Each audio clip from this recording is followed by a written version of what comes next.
किती गर्दी आहे. आता मम्मी पण फेऱ्या मारणार आहे वडाच्या झाडाची. ऐकून किती 7 फेऱ्या मारायला लागतात. आणि आता हिंदू पंचांगातील ज्येष्ठ महिन्यात येणारी पौर्णिमा हा दिवस वटपौर्णिमा म्हणून साजरा केला जातो. या दिवशी स्त्रिया वटपौर्णिमा नावाचे व्रत करतात.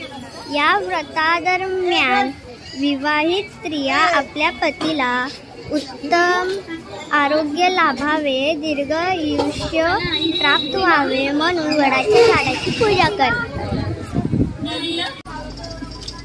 वडाच्या झाडाचे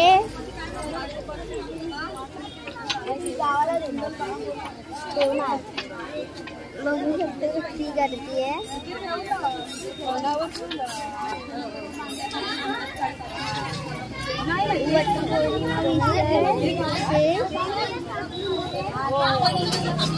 निर्जरी उपवास पण ठेवतात.